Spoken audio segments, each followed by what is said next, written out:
ਸਾਰੇ ਦੇਸ਼ਵਾਸੀਆਂ ਨੂੰ ਆਦਰ ਸਹਿਤ ਨਮਸਕਾਰ। ਕੋਰੋਨਾ ਸੰਕਰਮਣ ਨਾਲ ਮੁਕਾਬਲਾ ਕਰਦੇ ਹੋਏ ਦੁਨੀਆ ਨੂੰ ਹੁਣ 4 ਮਹੀਨੇ ਤੋਂ ਜ਼ਿਆਦਾ ਦਾ ਸਮਾਂ ਬੀਤ ਗਿਆ ਹੈ।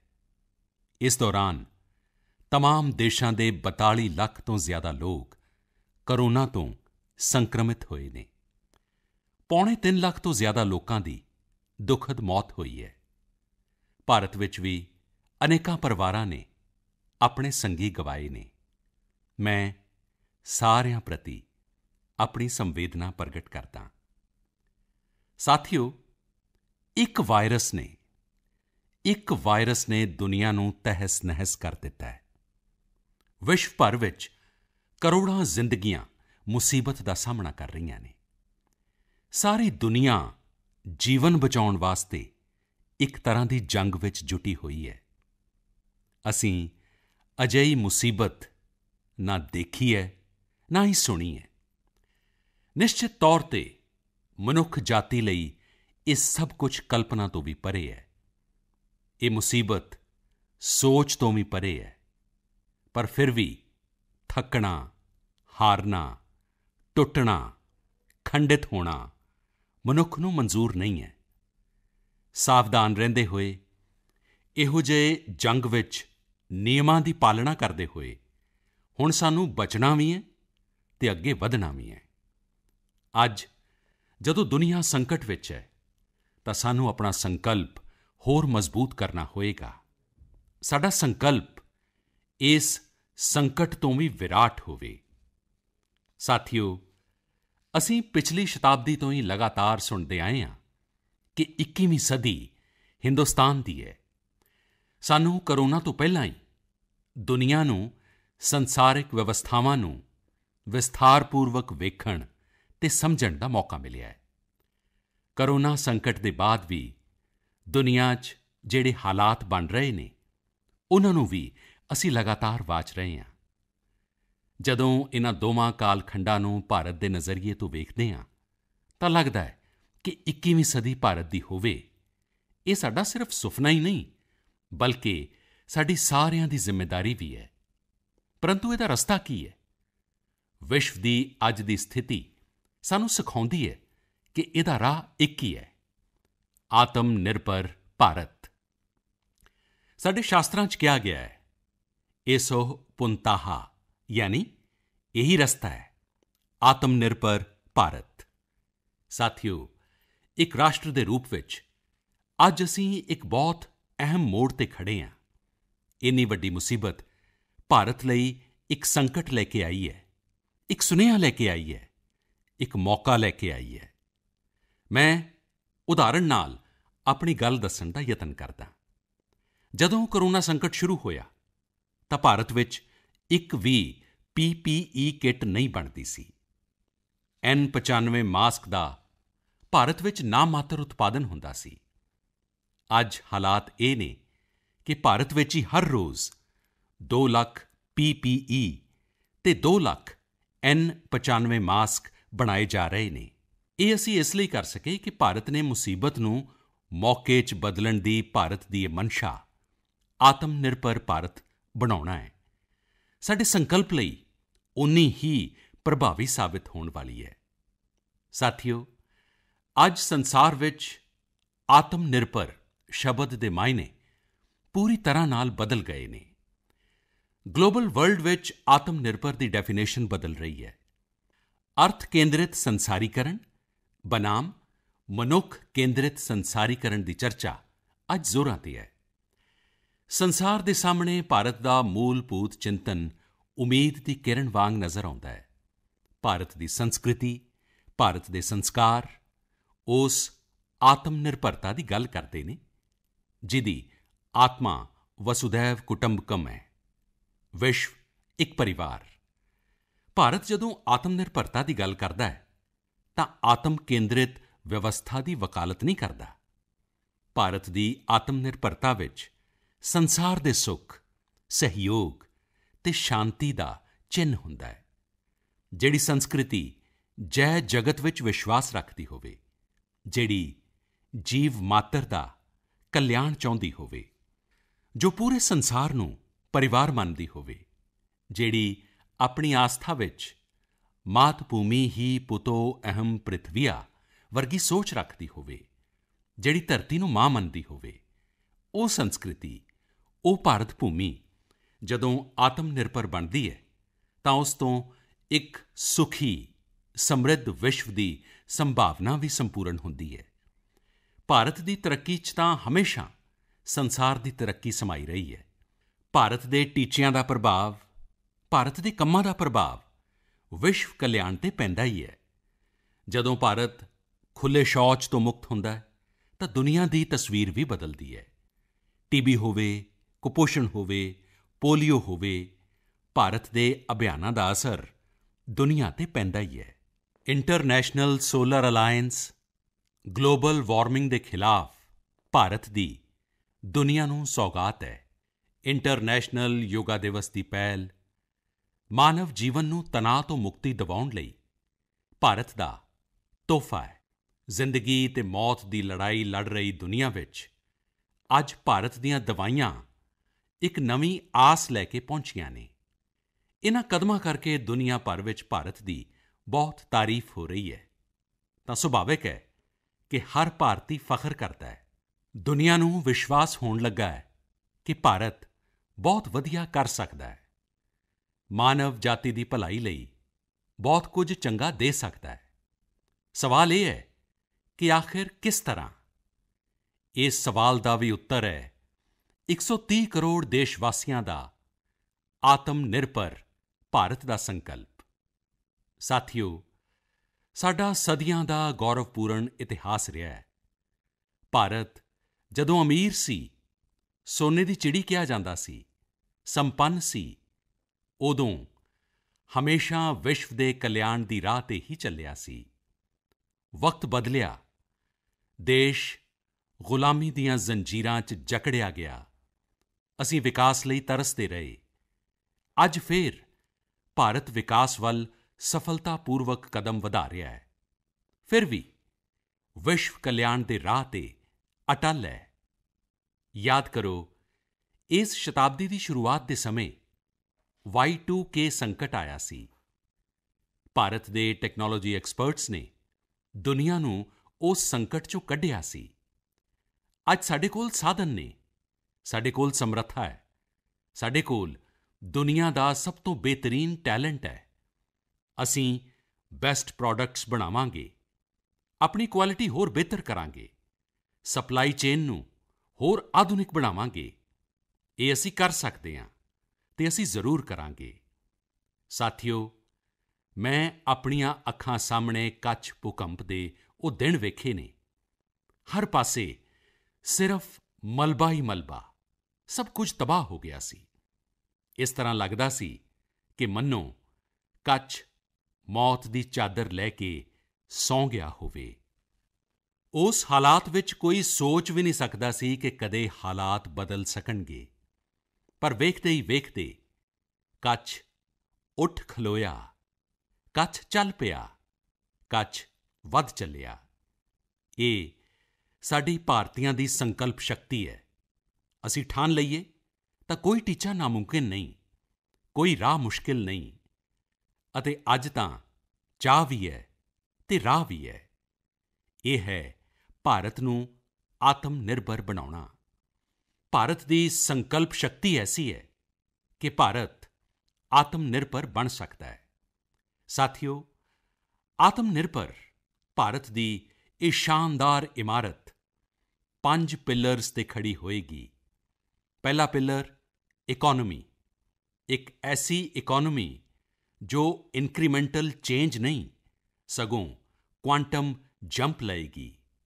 ਦੂਸਰਾ ਪਿਲਰ ਇਨਫਰਾਸਟ੍ਰਕਚਰ, ਇੱਕ ਅਜਿਹਾ ਇਨਫਰਾਸਟ੍ਰਕਚਰ ਜੋ ਆਧੁਨਿਕ ਭਾਰਤ ਦੀ ਪਛਾਣ ਬਣੇਗਾ। ਤੀਸਰਾ ਪਿਲਰ ਸਾਡਾ ਸਿਸਟਮ, ਇੱਕ ਐਸਾ ਸਿਸਟਮ ਜੋ ਬੀਤੀ ਸ਼ਤਾਬਦੀ ਦੀ ਰੀਤੀ ਨੀਤੀ ਨਹੀਂ ਸਗੋਂ 21ਵੀਂ ਸਦੀ ਦੇ ਸੁਪਨਿਆਂ ਨੂੰ ਸਾਕਾਰ ਕਰਨ ਵਾਲੀ ਟੈਕਨੋਲੋਜੀ ਡ੍ਰਿਵਨ ਵਿਵਸਥਾਵਾਂ 'ਤੇ ਆਧਾਰਿਤ ਹੋਏਗਾ।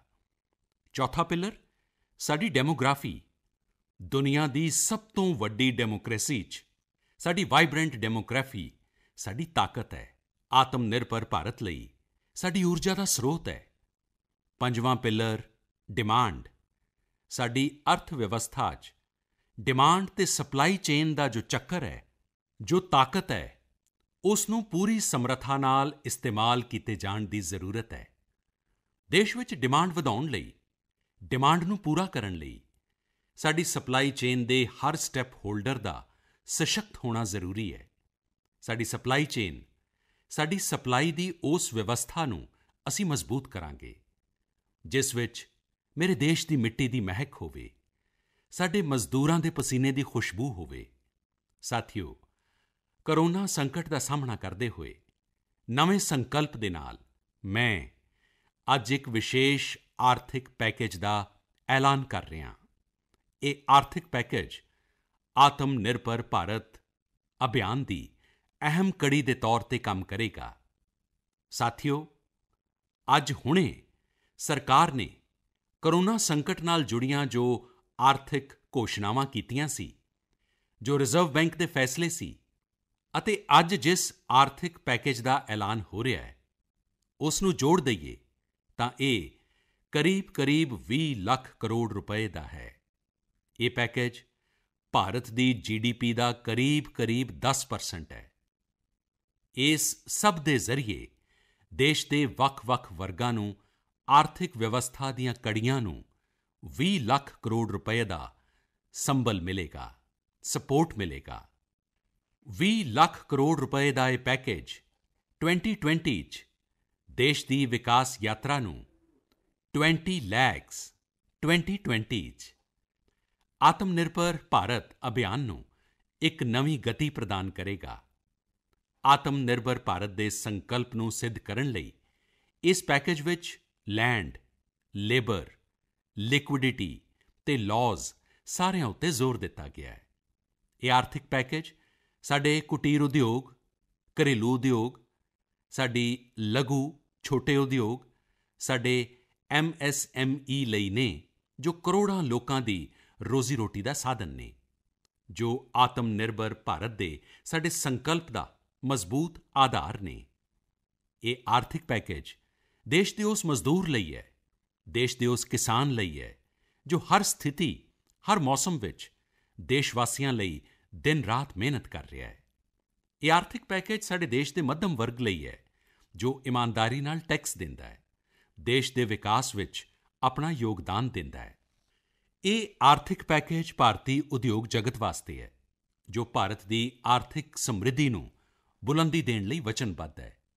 ਕੱਲ੍ਹ ਤੋਂ ਲੈ ਕੇ ਆਉਣ ਵਾਲੇ ਕੁਝ ਦਿਨਾਂ ਤੱਕ ਵਿੱਤ ਮੰਤਰੀ ਜੀ ਦੁਆਰਾ ਸਵੈ ਨਿਰਭਰ ਮੁਹਿੰਮ ਨਾਲ ਪ੍ਰੇਰਿਤ ਆਰਥਿਕ ਪੈਕੇਜ ਦੀ ਵਿਸਥਾਰ ਨਾਲ ਜਾਣਕਾਰੀ ਦਿੱਤੀ ਜਾਏਗੀ। ਸਾਥੀਓ, ਸਵੈ ਨਿਰਭਰ ਭਾਰਤ ਬਣਾਉਣ ਲਈ ਬੋਲਡ ਰਿਫਾਰਮਜ਼ ਦੀ ਪ੍ਰਤੀਬੱਧਤਾ ਨਾਲ ਹੁਣ ਦੇਸ਼ ਦਾ ਅੱਗੇ ਵਧਣਾ ਲਾਜ਼ਮੀ ਹੈ। ਤੁਸੀਂ ਵੀ ਮਹਿਸੂਸ ਕੀਤਾ ਹੈ, ਬੀਤੇ 6 ਵਰ੍ਹਿਆਂ 'ਚ ਜੋ ਰਿਫਾਰਮਜ਼ ਹੋਏ, ਉਨ੍ਹਾਂ ਕਰਕੇ ਅੱਜ ਸੰਕਟ ਦੇ ਵੇਲੇ ਭਾਰਤ ਦੀਆਂ ਵਿਵਸਥਾਵਾਂ ਜ਼ਿਆਦਾ ਨਿਰਭਰ ਨੇ, ਜ਼ਿਆਦਾ ਸਮਰੱਥ ਨਜ਼ਰ ਆਈਆਂ ਨੇ। ਨਹੀਂ ਤੇ ਕੌਣ ਸੋਚ ਸਕਦਾ ਸੀ ਭਾਰਤ ਸਰਕਾਰ ਜੋ ਪੈਸੇ ਭੇਜੇਗੀ, ਉਹ ਸਾਰੇ ਦਾ ਸਾਰਾ ਗਰੀਬ ਦੀ ਜੇਬ ਵਿੱਚ, ਕਿਸਾਨ ਦੀ ਜੇਬ ਵਿੱਚ ਪਹੁੰਚ ਸਕੇਗਾ। ਪਰ ਇੱਦਾਂ ਹੋਇਆ, ਉਹ ਵੀ ਉਦੋਂ ਹੋਇਆ ਜਦੋਂ ਸਾਰੇ ਸਰਕਾਰੀ ਦਫ਼ਤਰ ਬੰਦ ਸਨ, ਟਰਾਂਸਪੋਰਟ ਦੇ ਸਾਧਨ ਬੰਦ ਸਨ, ਜਨ-ਧਨ, ਆਧਾਰ, ਮੋਬਾਈਲ, ਜਾਮ ਦੀ ਤ੍ਰਿਸ਼ਕਤੀ ਨਾਲ ਜੁੜਿਆ ਸਿਰਫ ਇੱਕ ਰਿਫਾਰਮ ਸੀ, ਜਿਸ ਦਾ ਅਸਰ ਅਸੀਂ ਹੁਣ ਵੇਖਿਆ। ਹੁਣ ਰਿਫਾਰਮਜ਼ ਦੇ ਇਸ ਦਾਇਰੇ ਨੂੰ ਵਿਆਪਕ ਕਰਨਾ ਹੈ, ਨਵੀਂ ਉਚਾਈ ਦੇਣੀ ਹੈ। ਇਹ ਰਿਫਾਰਮਜ਼ ਖੇਤੀ ਨਾਲ ਜੁੜੇ ਪੂਰੀ ਸਪਲਾਈ ਚੇਨ ਵਿੱਚ ਹੋਣਗੇ, ਤਾਂ ਕਿ ਕਿਸਾਨ ਵੀ ਸਸ਼ਕਤ ਹੋਣ ਅਤੇ ਭਵਿੱਖ ਵਿੱਚ ਕੋਰੋਨਾ ਵਰਗੇ ਕਿਸੇ ਦੂਸਰੇ ਸੰਕਟ ਵਿੱਚ ਖੇਤੀ ਉੱਪਰ ਘੱਟ ਤੋਂ ਘੱਟ ਅਸਰ ਹੋਵੇ। ਇਹ ਰਿਫਾਰਮਜ਼ ਰੈਸ਼ਨਲ ਟੈਕਸ ਸਿਸਟਮ, ਸਰਲ ਤੇ ਸਪਸ਼ਟ ਨਿਯਮ ਤੇ ਕਾਨੂੰਨ, ਉੱਤਮ ਇਨਫਰਾਸਟ੍ਰਕਚਰ, ਸਮਰੱਥ ਤੇ ਕਾਬਲ ਹਿਊਮਨ ਰਿਸੋਰਸਿਜ਼ ਤੇ ਮਜ਼ਬੂਤ ਫਾਈਨੈਂਸ਼ੀਅਲ ਸਿਸਟਮ ਦੇ ਨਿਰਮਾਣ ਵਾਸਤੇ ਹੋਣਗੇ। ਇਹ ਰਿਫਾਰਮਜ਼ ਬਿਜ਼ਨਸ ਨੂੰ ਪ੍ਰੋਸਾਈਡ ਕਰਨਗੇ, ਨਿਵੇਸ਼ ਨੂੰ ਆਕਰਸ਼ਿਤ ਕਰਨਗੇ ਤੇ ਮੇਕ ਇਨ ਇੰਡੀਆ ਦੇ ਸਾਡੇ ਸੰਕਲਪ ਨੂੰ ਮਜ਼ਬੂਤੀ ਦੇਣਗੇ। ਸਾਥੀਓ, ਸਵੈ ਨਿਰਭਰਤਾ, ਸਵੈ ਬਲ ਤੇ ਸਵੈ ਵਿਸ਼ਵਾਸ ਨਾਲ ਹੀ ਸੰਭਵ ਹੈ। ਆਤਮ ਨਿਰਭਰਤਾ ਗਲੋਬਲ ਸਪਲਾਈ ਚੇਨ ਵਿੱਚ ਸਖਤ ਮੁਕਾਬਲੇ ਲਈ ਵੀ ਦੇਸ਼ ਨੂੰ ਤਿਆਰ ਕਰਦੀ ਹੈ ਅਤੇ ਵੇਲੇ ਦੀ ਅੱਜ ਮੰਗ ਹੈ ਕਿ ਭਾਰਤ ਹਰ ਮੁਕਾਬਲੇ ਵਿੱਚ ਜਿੱਤੇ। ਗਲੋਬਲ ਸਪਲਾਈ ਚੇਨ ਵਿੱਚ ਵੱਡੀ ਭੂਮਿਕਾ ਨਿਭਾਉਣਾ, ਇਸ ਨੂੰ ਸਮਝਦਿਆਂ ਆਰਥਿਕ ਪੈਕੇਜ ਵਿੱਚ ਕਈ ਵਿਕਲਪ ਦਿੱਤੇ ਗਏ ਨੇ। ਇਸ ਨਾਲ ਸਾਡੇ ਸਾਰੇ ਸੈਕਟਰਾਂ ਦੀ ਐਫੀਸ਼ੀਐਂਸੀ ਵਧੇਗੀ ਅਤੇ ਕੁਆਲਿਟੀ ਵੀ ਸੁਨਿਸ਼ਚਿਤ ਹੋਏਗੀ। ਸਾਥੀਓ, ਇਹ ਸੰਕਟ ਇੰਨਾ ਵੱਡਾ ਹੈ ਕਿ ਵੱਡੀ ਤੋਂ ਵੱਡੀਆਂ ਵਿਵਸਥਾਵਾਂ ਹਿੱਲ ਗਈਆਂ ਨੇ, ਪਰ ਇਨ੍ਹਾਂ ਹਾਲਾਤ ਵਿੱਚ ਅਸੀਂ, ਦੇਸ਼ ਨੇ, ਸਾਡੇ ਗਰੀਬ ਭੈਣਾਂ-ਭਰਾਵਾਂ ਦੀ ਸੰਘਰਸ਼ ਸ਼ਕਤੀ, ਉਨ੍ਹਾਂ ਦੀ ਸੰਜਮ ਸ਼ਕਤੀ ਦਾ ਵੀ ਦਰਸ਼ਨ ਕੀਤਾ ਹੈ। ਖ਼ਾਸ ਤੌਰ 'ਤੇ ਸਾਡੇ ਜੋ ਰੇਹੜੀ ਵਾਲੇ ਭੈਣ-ਭਰਾ ਨੇ, ਠੇਲ੍ਹਾ ਲਾਉਣ ਵਾਲੇ ਨੇ, ਪਟਰੀ ਉੱਪਰ ਸਮਾਨ ਵੇਚਣ ਵਾਲੇ ਨੇ, ਸਾਡੇ ਜੋ ਮਜ਼ਦੂਰ ਸਾਥੀ ਨੇ, ਘਰਾਂ ਵਿੱਚ ਜੋ ਕੰਮ ਕਰਨ ਵਾਲੇ ਭੈਣ-ਭਰਾ ਨੇ, ਇਸ ਦੌਰਾਨ ਉਨ੍ਹਾਂ ਨੇ ਬਹੁਤ ਕਸ਼ਟ ਸਹੇ ਨੇ, ਤਪੱਸਿਆ ਕੀਤੀ ਹੈ, ਤਿਆਗ ਕੀਤਾ ਹੈ। ਅਜਿਹਾ ਕੌਣ ਹੋਏਗਾ ਜਿਸ ਨੇ ਉਨ੍ਹਾਂ ਦੀ ਹਾਜ਼ਰੀ ਨੂੰ ਮਹਿਸੂਸ ਨਹੀਂ ਕੀਤਾ ਹੋਣਾ। ਸਾਡਾ ਹੁਣ ਫਰਜ਼ ਹੈ ਉਨ੍ਹਾਂ ਨੂੰ ਤਾਕਤਵਰ ਬਣਾਉਣ ਦਾ, ਉਨ੍ਹਾਂ ਦੇ ਆਰਥਿਕ ਹਿੱਤਾਂ ਵਾਸਤੇ ਕੁਝ ਵੱਡੇ ਕਦਮ ਚੁੱਕਣ ਦਾ।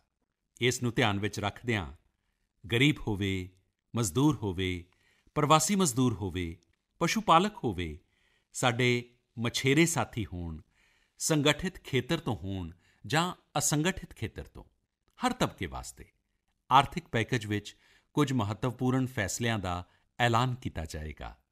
ਸਾਥੀਓ, ਕੋਰੋਨਾ ਸੰਕਟ ਵਿੱਚ ਸਾਨੂੰ local manufacturing, local market, local supply chain, ਇਸ ਦਾ ਮਹੱਤਵ ਵੀ ਚੰਗੀ ਤਰ੍ਹਾਂ ਸਮਝਾ ਦਿੱਤਾ ਹੈ।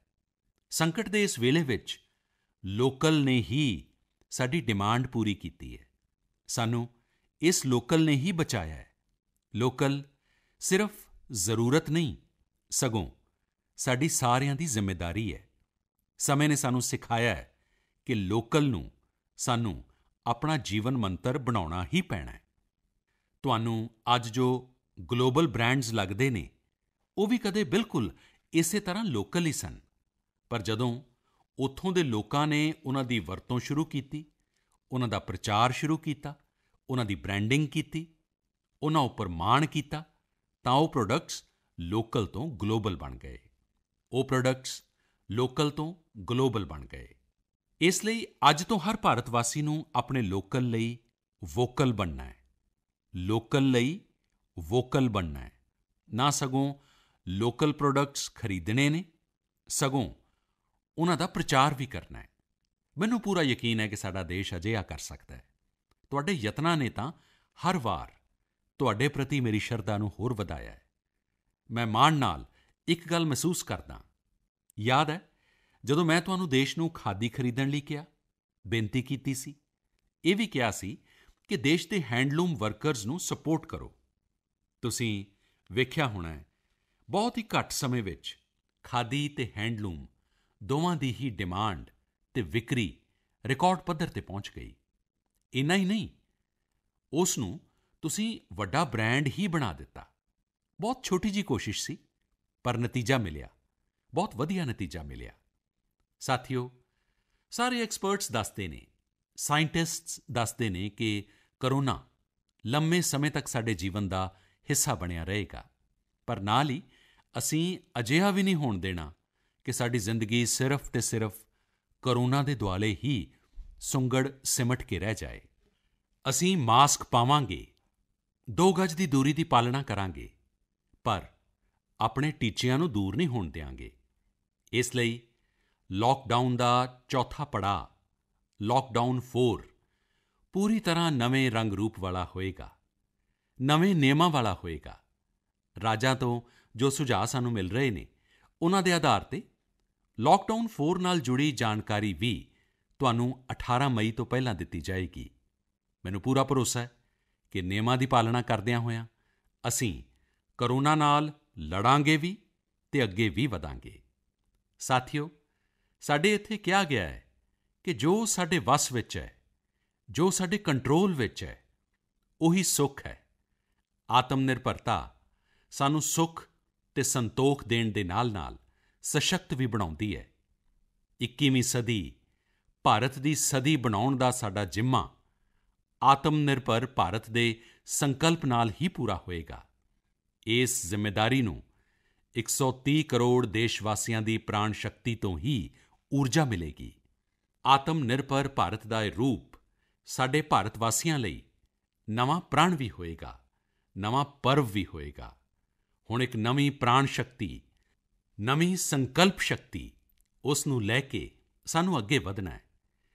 ਜਦੋਂ ਆਚਾਰ ਵਿਚਾਰ ਫਰਜ਼ ਦੀ ਭਾਵਨਾ ਨਾਲ ਸਰਾਬੋਰ ਹੋਵੇ, ਕਰਮਠਤਾ ਦੀ ਪ੍ਰਕਾਸ਼ਠਾ ਹੋਵੇ, ਕੌਸ਼ਲ ਦੀ ਪੂੰਜੀ ਹੋਵੇ, ਤਾਂ ਆਤਮ ਨਿਰਭਰ ਭਾਰਤ ਬਣਨ ਤੋਂ ਕੌਣ ਰੋਕ ਸਕਦਾ ਹੈ? ਅਸੀਂ ਭਾਰਤ ਨੂੰ ਆਤਮ ਨਿਰਭਰ ਬਣਾ ਸਕਦੇ ਹਾਂ। ਅਸੀਂ ਭਾਰਤ ਨੂੰ ਆਤਮ ਨਿਰਭਰ ਬਣਾ ਕੇ ਰਹਾਂਗੇ। ਇਸ ਸੰਕਲਪ ਦੇ ਨਾਲ, ਇਸ ਵਿਸ਼ਵਾਸ ਦੇ ਨਾਲ ਮੈਂ ਤੁਹਾਨੂੰ ਬਹੁਤ-ਬਹੁਤ ਸ਼ੁਭਕਾਮਨਾਵਾਂ ਦਿੰਦਾ। ਤੁਸੀਂ ਆਪਣੀ ਸਿਹਤ ਦਾ, ਆਪਣੇ ਕਰੀਬੀਆਂ, ਆਪਣੇ ਪਰਿਵਾਰ ਦਾ ਜ਼ਰੂਰ ਧਿਆਨ ਰੱਖਣਾ। ਬਹੁਤ-ਬਹੁਤ ਧੰਨਵਾਦ।